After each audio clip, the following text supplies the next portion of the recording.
నమస్తే అండి. నేను మీ లండన్ డాక్టర్ రామకృష్ణని. మనము ఈ కోలోరెక్టల్ సిరీస్లో అదర్ కామన్ ప్రాబ్లమ్ అండి యానల్ ఫిషర్ అంటారు. అది extremely painful and also very common అండి. అది ఎలా ఉంటుందంటే ఆ కింద భాగంలో అంటే విరోచనం వచ్చే కింద ప్రేగు ఉంటుంది కదా, దీన్ని యానల్ కెనాల్ అంటారు. ఇక్కడ ఒక చిన్న చీలిక వస్తుంది. అది వెరీ కామన్ రీజన్ ఏంటంటే కాన్స్టిపేషన్. అంటే మన మలబద్ధకం వల్ల హార్డ్ స్టూల్స్ అంటే బాగా హార్డ్గా ఉండే మన మలం అక్కడికి వచ్చేసి దాన్ని తాగడం వల్ల అక్కడ ప్రెషర్ వల్ల అక్కడ చీలిక వస్తూ ఉంటుంది. ఆ చీలిక రావడం వల్ల ఏమవుతుందంటే నొప్పి విపరీతంగా ఉంటుందండి. ఆ విపరీతమైన నొప్పి వల్ల మనము బాత్రూమ్కి వెళ్ళినప్పుడు ముడుచుకుంటాం అన్నమాట, వెళ్ళకుండా ట్రై చేస్తాం. దానివల్ల ఏంటంటే అక్కడ బ్లడ్ సర్క్యులేషన్ తక్కువ అయిపోతుంది. దీనివల్ల ఎంత విషియస్ సర్కిల్ లాగా, సో అది హార్డ్ స్టూల్స్ అలాగే ఉంటాయి. మళ్ళీ దాన్ని మనము టాయిలెట్కి వెళ్ళడానికి అన్నట్లు నొప్పిగా ఉందనుకొని అవాయిడ్ చేయడం వల్ల అది ఇంకా పెరుగుతూ ఉంటుంది అనమాట. అంటే అది హీల్ కాకుండా కంటిన్యూ అవుతూ ఉంటుంది.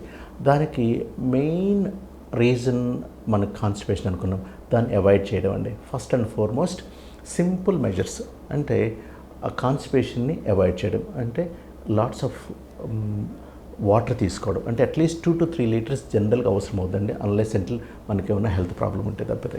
దాంతోపాటు lots of fruits and vegetables అంటారు, మనకి దగ్గరుండే fruits vegetables, high fibre diet, వీటి వల్ల ఈ మలబద్ధకాన్ని చాలా వరకు తగ్గించవచ్చు.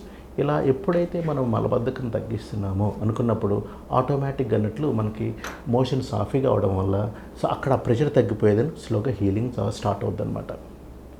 ఇలా ఇంకొకటి సిడ్జ్ బాత్స్ అని కూడా ఉంటుందండి. అంటే మనము కొంచెం గోరువెచ్చని నీళ్ళలో కొంచెం సాల్ట్ వేసుకొని ఒక 10 to 15 minutes మనము బాత్రూమ్కి వెళ్ళిన తర్వాత అది శుభ్రంగా అట్లా కూర్చోవడం వల్ల అది కూడా హీలింగ్ ప్రాసెస్ని ఇంప్రూవ్ చేస్తుంది. సో ఇది మెయిన్ దాని ప్రిన్సిపల్ ఏంటంటే అక్కడ రక్త ప్రసరణ తక్కువగా ఉండడం వల్ల అది హీల్ కాదు. సో ఇప్పుడు ఇందాక మనము డైట్ అనుకున్నాము, అవాయిడింగ్ కాన్స్టిపేషను, ఇట్లా సిడ్జ్ బాత్స్, వీటి వల్ల బుక్స్లో డిస్క్రైబ్ చేసినట్లు ఒక అప్ టు 50% దానంతట అదే తగ్గిపోద్ది అంటారు. అలా తగ్గలేదు అనుకున్నప్పుడు మనకి మెడికల్ ట్రీట్మెంట్ అవసరం అవుతుందండి. మెడికల్ ట్రీట్మెంట్ అంటే అక్కడ బ్లడ్ సర్క్యులేషన్ ఎలా ఇంప్రూవ్ చేయాలి, దానికి డిఫరెంట్ మెడిసిన్స్ వాడతామండి. ఇక్కడ ఫన్నీ థింగ్ మెడిసిన్ ఏంటంటే సైడ్ ఎఫెక్ట్స్ అంటే అమ్మో మీ మెడిసిన్ వల్ల సైడ్ ఎఫెక్ట్సా అలా అనుకుంటూ ఉంటాం. ఇక్కడ కార్డియాక్ మెడికేషన్ అంటారు. అంటే మనకి హార్ట్ అటాక్ అంటే చెస్ట్ పెయిన్ అట్లా ఉన్నప్పుడు మనకి మెడిసిన్స్ వాడుతూ ఉంటారు, అలా హై బ్లడ్ ప్రెషర్ ఉన్నప్పుడు వాడుతూ ఉంటారు. ఆ మెడిసిన్స్ని ఇక్కడ మనం యూజ్ చేయబోతున్నాం. అది జీటీఎన్ అంటారు. జీటీఎన్ అంటే మనకి అప్పుడు సబ్లింగ్వల్ అంటారు, అంటే నాలుగు కింద పెట్టుకుంటారు. అలాంటిదే ఇక్కడ ఒక క్రీమ్ లాంటిది ఉంటుంది అనమాట. సో అక్కడ ఏంటంటే లోకల్గా బ్లడ్ సర్క్యులేషన్ పెరగడానికి ఉపయోగపడే నైట్రిక్ ఆక్సైడ్ అంటారు, అది రిలీజ్ అవుతూ ఉంటుంది. సో దానివల్ల బ్లడ్ సర్క్యులేషన్ పెరిగి అది హీలింగ్ ఇంప్రూవ్ అవుతూ ఉంటుంది.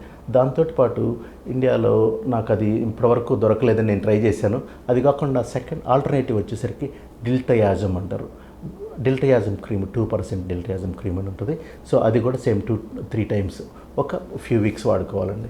ఇంకా గుడ్ థింగ్ అబౌట్ ఇండియా ఏంటంటే మల్టిపుల్ కాంబినేషన్స్ వస్తాయండి. లోకల్ అనెస్థెటిక్ లిగ్నోకైన్ అంటారు. అది లిగ్నోకైన్ విత్ డిల్టయాజమ్ కాంబినేషను చాలా బాగా పనిచేస్తూ ఉంటుంది. సో ఇటువంటి ట్రీట్మెంట్ జనరల్గా మనకి చాలా వరకు బెనిఫిట్ ఉంటుందండి. ఆల్మోస్ట్ బుక్స్లో చెప్పడం అయితే అబౌట్ 70% ఇంప్రూవ్మెంట్ ఉంటుంది వీటితో అన్నట్లు. సో ఈ 2 ట్రిక్స్ ట్రై చేసేసి, అంటే ట్రిక్స్ అనే దానికన్నా కూడా ట్రీట్మెంట్స్ ట్రై చేసేసి తగ్గలేదు అనుకున్నప్పుడు ఇంకా నెక్స్ట్ ఆప్షన్ డిఫరెంట్ ట్రీట్మెంట్స్ ఉన్నాయండి.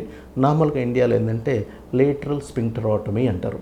అంటే ఒక చిన్న నైఫ్ తోటి ఒక మజిల్ని కట్ చేయడం వల్ల అక్కడ బ్లడ్ సర్క్యులేషన్ ఇంప్రూవ్ చేయడానికి అన్నట్లు. దానివల్ల ఏంటంటే ఈవెన్ ద స్మాల్ రిస్క్ వాళ్ళకి ఇన్కాంటినెన్స్ అంటే కంట్రోల్ ఉండకుండా ఉంటుందన్నమాట. వాటికి ఆల్టర్నేటివ్గా ఏమొస్తుంటే యూకేలో అయితే ఎస్పెషల్లీ ఫిమేల్స్లో బోటాక్స్ ఇంజెక్షన్స్ అని చేస్తారండి. సో వాటి వల్ల ఏంటంటే మనకు ఫేస్లో అలా వాడుకుంటూ ఉంటాం కదా, ఆ సైడ్ ఎఫెక్ట్ని ఇక్కడ ఒక 2 to 3 months అది టెంపరీగా అక్కడ మజిల్స్ రిలాక్స్ చేయడం వల్ల అక్కడ బ్లడ్ సర్క్యులేషన్ ఇంప్రూవ్ అయ్యేదను అది హీల్ కావడానికి ఎక్కువ ఛాన్స్ ఉంటుంది. సో ఏదైనా కూడా పర్మనెంట్ డ్యామేజ్ అనేది నాకు ఇష్టం ఉండదండి. ఈవెన్ దో నేను సర్జన్ అయినా కూడా ఇలా ఆపరేషన్ చేసాము అంటే అది పర్మనెంట్ చేంజ్. సో మనం ఎంత బెస్ట్ చేసినా కూడా పర్మనెంట్ చేంజ్ అనేవి ఉంటే దానివల్ల డెఫినెట్గా some risks and side effects ఉంటాయి. సో బోటాక్స్ అనేది మా దగ్గర నేను చేస్తానండి.